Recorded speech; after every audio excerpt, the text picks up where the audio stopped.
Today is Friday the 26th, about 3 in the afternoon, during Hell Week.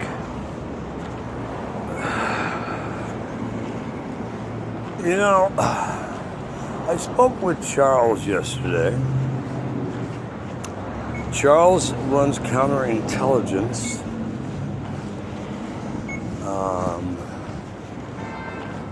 for the FBI. And he and I have had several conversations over time. And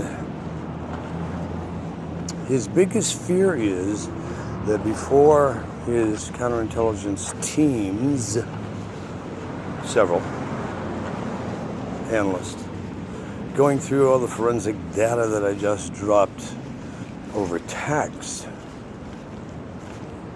is so overwhelming that they've already had it for over a week now, that they'll need another 3 weeks to decipher all of it to see what's the best course of actions, of course, for me to take and for them to take regarding global intelligence hacks that predate the hack of the French elections and the hack of the U.S. elections or other elections since, which I made the Department of Justice and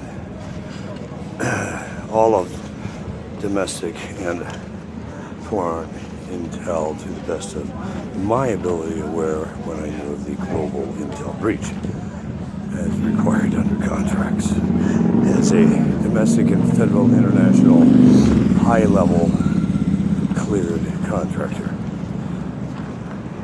Crypto way above the White House. If you look at security clearance levels on the internet, Google it. On the all page, DoD clears 80% of all security levels globally. And if you look at the images, the DoD chart has 29. Majestic at the top. Yeah, okay? So I'm cleared at that level because when you do worldwide intelligence for all countries, you have to be in order to see their data. Otherwise, you'd be at other levels like Luna or below. Just saying. Anywho,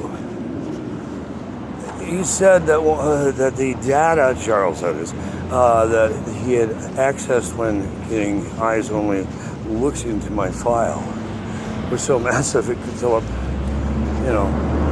Pentagons.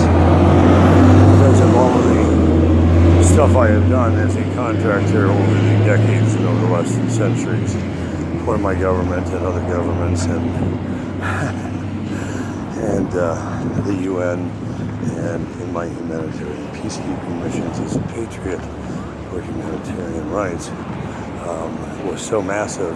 That's why it would take long. And I also asked him to engage the counterterrorism group on some of the stuff because if not, they would at some point have to do it anyway, as I damn well already know.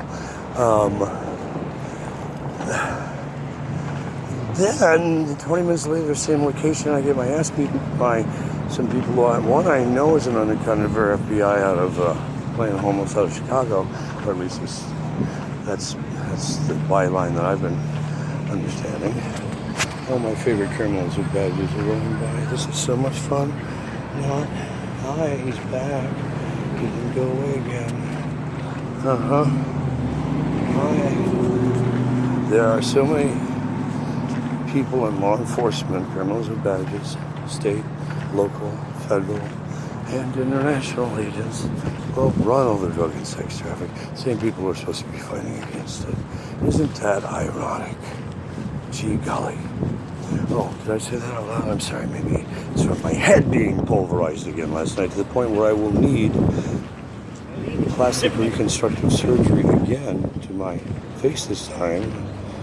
I've had it in so many parts of my body thanks to all these countless years of fun and frivolity that I've been sent around the world to do with plausible deniability, because he's always just that guy that's in entertainment, or the voiceover guy, or the guy who does television or film, or that whack job, that rock and roll guy, whatever they call me to dismiss plausible deniability. Because if you ask the question directly, is he an employee of yours, does he work for you, the answer will always be no.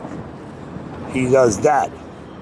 Now, if you asked, is he a federal or domestic or international high-level contractor, the answer would be for national security. You'll have to contact these people. We can't answer those types of questions.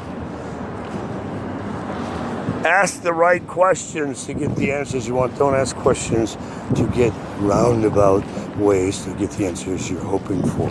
You'll never get the direct answers from people like them or me. You don't ask the right questions. I don't have to lie. Most people ask stupid questions. I just answer their stupid questions. I can stay out of jail for anything for that, because most people in law enforcement are the dumbest pricks on the planet. They're not inspectors, sleuths. Let's be honest. It's their interpretation of the law and how they want to interpret for your face. Race, color, creed, and profile. Let's just get honest, folks. Is that why law enforcement people always get a jury that appears you have to be law enforcement or former law enforcement? Otherwise, you can't serve on those juries? If that's the case, give me one that has people that are not, extremists or have their panties in a bunch or are criminals with badges. Give me people who are into drugs, sex, rock and roll, humanitarian interest, and saving the planet. That should be my jury of peers. Otherwise, go bite yourself. Seriously, the corruption today in the world is staggering. What are you doing today to help to promote world peace? Are you putting your ass on the line to expose the truth? Are you putting your ass on the line to make sure that people who are in high-level government, despite what national security may say, are actually doing the right thing and abiding by laws? Or are they doing covert operations and missions in the back to overthrow governments and all plan to go to one world order because it's all part of the Allied nation and Russia and another plan? And we have world leaders at summits or backdoor deals through the UN? I don't know. You decide. I know one thing for sure. You're either for us or you're not. Sitting by passively doesn't prevent this. Speaking out sometimes causes this, but speaking out and exposing the truth is the only way you have a chance to survive.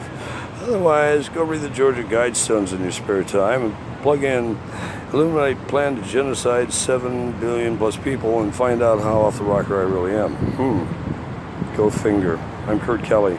Contact me at disasterrelief.inc via gmail.com, via social media, or also 11,000 Wilshire Boulevard, number 24, 1971, LA 90024. Alive and kicking. The Phoenix rises again. Armageddon. The final chapters are written.